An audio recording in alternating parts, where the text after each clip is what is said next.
اعوذ باللہ من الشیطان الرجیم، بسم اللہ الرحمن الرحیم۔ معزز خواتین و حضرات، گوشہ کمال کی 41ویں نشست میں آج یہ گوشہ نشین معین کمالی آپ کی خدمت میں ایک بار پھر حاضر ہے۔ ہمارا آج کا موضوع کچھ سیاست سے متعلق ہے، اس لیے میں یہ عرض کر سکتا ہوں کہ سیاست سے بچنے کے باوجود چونکہ ملکی معاملات بہت خراب حالت میں جا رہے ہیں تو کچھ نہ کچھ تو گفتگو کرنی پڑے گی۔ تو سب کو یاد ہے کہ قومی اسمبلی میں آج جو قائد حزب اختلاف میں لوگ موجود ہیں وہ کل برسر اقتدار تھے، تو انہوں نے ایک دو بار اسمبلی کے فلور پر یہ کہا کہ کچھ شرم ہوتی ہے، کچھ حیا ہوتی ہے، تو ان رہنما کے یہ الفاظ مسلسل گردش کر رہے ہیں اب تک۔ اور حقیقت یہ ہے کہ سابقہ کئی حکومتوں کے ساتھ موجودہ حکومت کو بھی شامل کر لیا جائے تو ان سب کے لیے یہی کہا جا سکتا ہے کہ کچھ شرم کریں، کچھ حیا کریں۔ آپ جو دعوے کر رہے ہیں، قوم کے ساتھ جو وعدے کر رہے ہیں، جو فریب کر رہے ہیں، ان سب کو خدا کے واسطے اب ختم کریں۔ کچھ اگر کر سکتے ہوں تو کریں، ورنہ شرافت سے گھر جا کر بیٹھ جائیں۔ تو پچھلے دنوں موضوع بحث شرم و حیا کے حوالے سے ایک بسکٹ کا اشتہار رہا، جس میں ایک اداکارہ یا نام نہاد فنکارہ بڑا عجیب سا ڈانس کر کے، رقص کر کے لوگوں کو بسکٹ کھانے کی طرف راغب کر رہی ہے۔ آپ ذرا اندازہ کیجئے بے شرمی اور بے حیائی کا کہ بچے عام طور سے بسکٹ کھاتے ہیں، بڑے بھی حسب ضرورت کھا لیتے ہیں، تو بچوں کو راغب کرنے کے لیے ایک فحاشہ کا رقص کرنا، یہ دکھا کر اس قوم کو کیا پیغام دینا چاہتے ہیں ہمارے ارباب اقتدار اور باقی اشتہارات دینے والے صنعت کار اور سرمایہ کار۔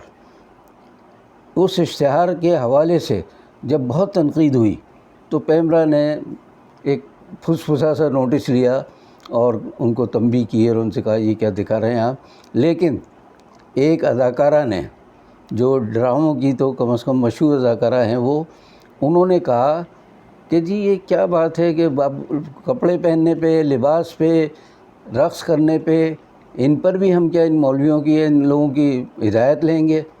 ہماری مرضی ہے، ہماری آزادی ہے، ہم جس طرح چاہیں کچھ کریں۔ انہیں کوئی شرم و حیا نہیں کہ یہ اسلامی معاشرہ ہے اور اس ملک کا نام اسلامی جمہوریہ پاکستان ہے۔ وہاں اس قسم کے اشتہارات پر خاموش ہونے کی بجائے اس کی حمایت کرنا، یہ بے شرمی کی انتہا ہے۔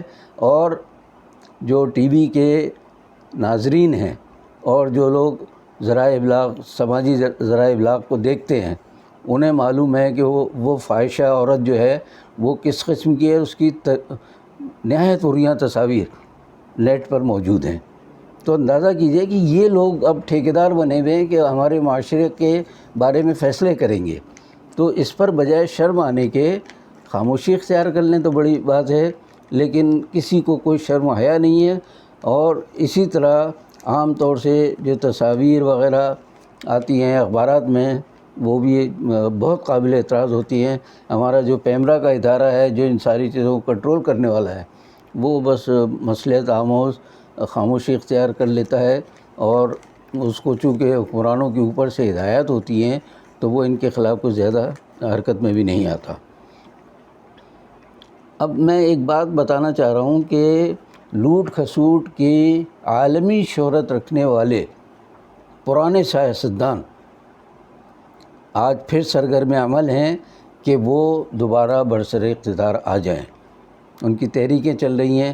اچھا، دلچسپ بات یہ ہے کہ یہ لوگ جو ہیں، یہ ملک اور قوم کے لیے انہوں نے ماضی میں اپنی حکومتوں کے دور میں کچھ نہیں کیا، اور آج بھی یہ بس کہہ رہے ہیں کہ ہمارے جو سیاستدان ہیں، جو کرپٹ جو ہیں، بس ان کو آنے دیں، اور وہ نہیں تو ان کے بیٹوں کو، ورنہ ان کے بیٹوں کو۔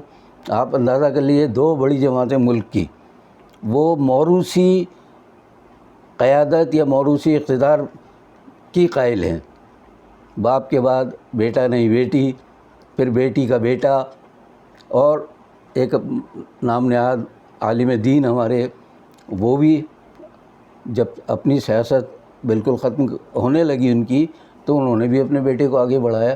مطلب یہ پاکستان میں غریب آدمی، عام شہری، پڑھا لکھا، سمجھدار، دانشور، وہ کوئی بھی اس قابل نہیں ہے کہ ایوان کے اقتدار کے ایوانوں میں جائے، قانون سازی میں حصہ لے، لوگوں کے معاملات کو دیکھے اور دور کرے۔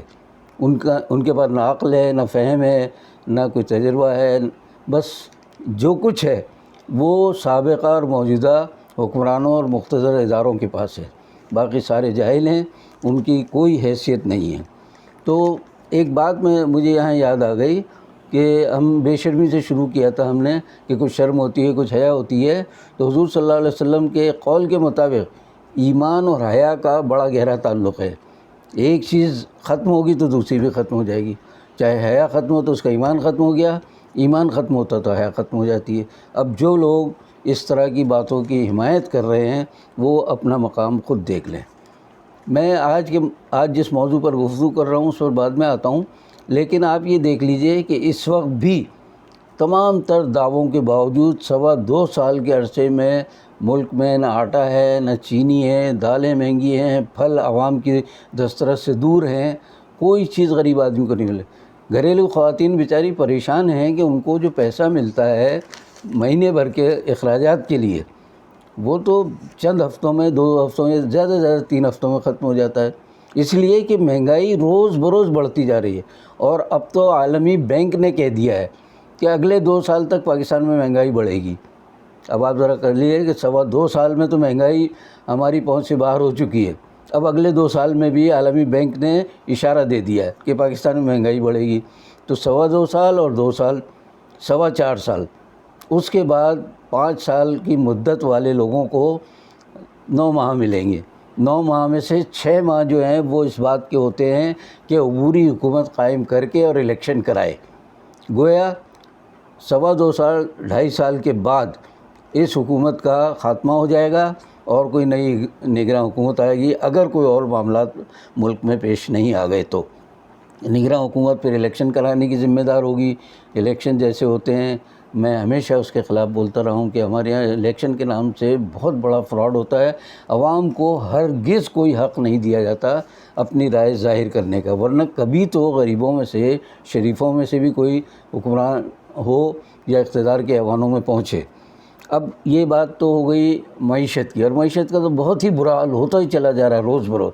تو اب انہوں نے کیا کیا ہے، اس کو درست کرنے کے لیے بڑے بڑے منصوبے، جن میں بڑے بڑے سمجھ لیے کہ اپنے کمیشن اور بھتے ہوتے ہیں، ان پر تو توجہ ہے ساری، لیکن چھوٹی موٹی گلیوں کی سڑکیں، پانی کی نکاسی کا انتظام، بجلی کا حساب، امن و امان کی صورتحال، ٹریفک کا مسئلہ، کہیں کوئی توجہ نہیں ہے۔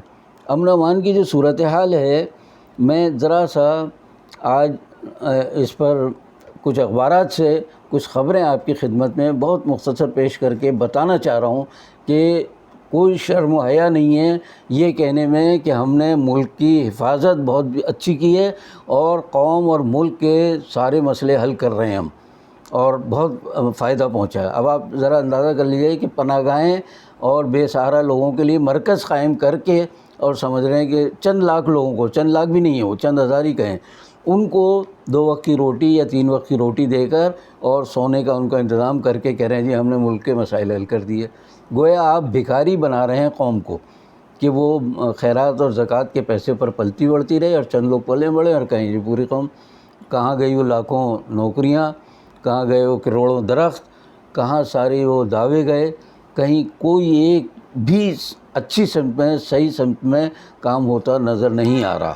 اب میں اس وقت جو آپ کے سامنے صرف ایک چیز پیش کر رہا ہوں، اور وہ ہے، دیکھ لیجیے، چھوٹا سا اخبار ہے یہ، نہیں، ملک کا سب سے بڑا اخبار ہے اردو کا یہ، اس کا 3 بائی 5 انچ کا حصہ ہے۔ اس 3 بائی 5 انچ کے حصے میں جو خبریں ہیں، ذرا شرم و حیا کا اندازہ کر لیجئے دعوے داروں کی، کہ میں نمبر وار صرف سرخیاں بتا رہا ہوں۔ پہلی ایک خبر ہے کہ اکوڑا 4 سدہ جو ہے، جنسی درندگی کے بعد، 4 سدہ میں جنسی درندگی کے بعد 2.5 سالہ زینب کا بہیمانہ قتل، یہ ایک سرخی ہے۔ اس کے بعد ایک دوسری سرخی یہ ہے کہ اسلام کوٹ میں 4تھی جماعت کے طالب علم سے مبینہ زیادتی کی ویڈیو جو ہے وائرل ہو گئی، یعنی سوشل میڈیا پر آ گئی ہے وہ. یہ ہوئی دوسری خبر. تیسری خبر ہے کہ میاں چنو میں 5 ملزمان کی 14 سالہ لڑکے سے زیادتی، اس پر مقدمہ درج ہوا ہے. اب آپ ایک اور خبر سن لیجئے. رحیم یار خاں میں 10 سالہ بچہ زیادتی کے بعد قتل، یہ 4تھی خبر ہے. 5ویں خبر آپ دیکھیے کہ خیبر پختونخوا میں جو موجودہ حکومت کا پچھلا دور حکومت کا بھی حصہ ہے، وہاں پر بچوں کے ساتھ جنسی زیادتی کے واقعات میں خطرناک اضافہ. یعنی جو لوگ 7 سال سے وہاں حکومت کر رہے ہیں، ان کی امن و امان کی اور عوام کے جان و مال، عزت و آبرو کی تحفظ کی حالت یہ ہے، یا ان کے دعووں کے برعکس صورتحال یہ ہے کہ وہاں اب تک جنسی زیادتی کے واقعات عام ہیں، اور اس میں عام بھی نہیں بلکہ خطرناک اضافہ ہو رہا ہے. یہ ایک خبر تھی. اس کے بعد آپ آئیے ملیر سٹی کے علاقے میں 17 سالہ لڑکی کا مبینہ اغوا. اخبار کی مہربانی ہے کہ مبینہ کہہ دیا، ورنہ اغوا ہو گیا لڑکی کا، اس سے اندازہ کریں. پھر شاہ لطیف اسکول میں وہاں سے ایک بچی کی، چھوٹی بچی ہے، اس کی پر اسرار گمشدگی، لاپتہ ہو گئی ہے وہ. یہ ہو گئی ایک اور خبر. اب آپ دیکھ لیجئے کہ رحیم یار خاں کے یہ چند خبریں ہیں، ممکن ہے کچھ اور بھی ہوں جو میری نظر میں اس وقت نہیں آ رہی ہیں. تو اس سے آپ اندازہ کر لیجئے کہ ہمارے ملک میں حالت کیا ہے اس وقت. یعنی بچوں کی بھی عزت و آبرو محفوظ نہیں ہے، اور دعوے یہ ہیں کہ ہم مدینہ جیسی ریاست بنا رہے ہیں. وہ بھائی 2 سال میں نہیں بنا سکے، اگلے 2 سال میں عالمی بینک کہہ رہا ہے کہ آپ کے پاس پیسہ ہی نہیں ہوگا، تو آپ کہاں سے امن و امان کریں گے؟ جو امن و امان کے ذمہ دار ہیں، دعوے دار ہیں ملک کے تحفظ سلامتی کی، ان پر مستقل الزامات عائد ہو رہے ہیں کہ وہ اپنے اصل کام کو چھوڑ کر اور بس کاروبار میں لگ گئے ہیں.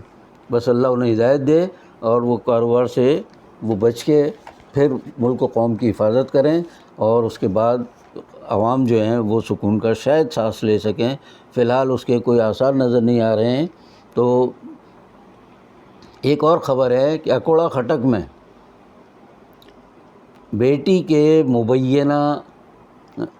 کے ساتھ مبینہ زیادتی کرنے والے کو قتل کر دیا گیا، اور اس قتل کے سلسلے میں پولیس جو ہے بھاگ دوڑ کر رہی ہے قاتل کو تلاش کرنے کے لیے. قاتل کو تلاش کر رہے ہیں، اچھا ہے تو کریں، لیکن اس نے جو مقتول ہوا ہے وہ بھی تو جواب دہ ہونا چاہیے نا، قوم کے سامنے، اللہ کے سامنے. تو خیر یہ ساری چیزیں چھوڑ کر، ختم کر کے، میں ایک بات کی طرف توجہ دلانا چاہ رہا ہوں کہ پچھلے دنوں قاسم تیلی صاحب ہیں، ایک بہت بڑے صنعت کار، انہوں نے chamber of commerce and industry میں، وہ صدر بھی ہیں اس کے شاید، تو انہوں نے ایسی خطرناک تقریر کی ہے کہ ہم سارے سرمایہ دار پاکستان سے، جن کی صنعتیں ہیں بڑی بڑی، وہ سب اپنا سرمایہ یہاں سے لے کر چلے جائیں گے، اس لیے کہ ہمیں کوئی تحفظ سرے سے نہیں ہے. تو ہم کیسے کام کریں؟ کام کے جتنے ہمارے وسائل و ذرائع تھے وہ سارے آہستہ آہستہ ختم ہوتے جا رہے ہیں، تو ہم تو کام کے قابل نہیں ہیں. تو انہوں نے دھمکی دی ہے کہ ہم تو لے جائیں گے اپنا سرمایہ، اور دوسرے ملک کو ہمیں دعوت دے رہے ہیں کہ آپ آئیے ہمارے یہاں سرمایہ کاری کیجیے، صنعتیں لگائیے. تو یہ تو چلے جائیں گے، لیکن اس کے بعد اس ملک سے ڈاکٹر، اساتذہ، لیکچررز، انجینئرز اور بڑے دانشور یا بڑے بڑے کام کرنے والے لوگ جو محب وطن ہیں، وہ بھی چھوڑنے پر مجبور ہوں گے. اس کے بعد اس ملک کا کیا حشر ہوگا؟ اللہ کرے کہ موجودہ سیاسی و فوجی قیادت کو اس طرف دھیان دینے کی تھوڑی سی توفیق حاصل ہو تو شاید پاکستان کے مسائل حل ہوں، ورنہ فی الحال کوئی آثار نظر نہیں آتے. آج کے لیے اتنا ہی کافی، باقی بشرط زندگی باقی. لیکن آخر میں وہی بات میں عرض کروں گا کہ آپ اگر اس گوشہ کمال کو پسند کر رہے ہیں تو براہ کرم اس کو آپ لائک کریں، شیئر کریں، سبسکرائب کریں اور گھنٹی کا بٹن دبا دیں. اللہ حافظ و ناصر.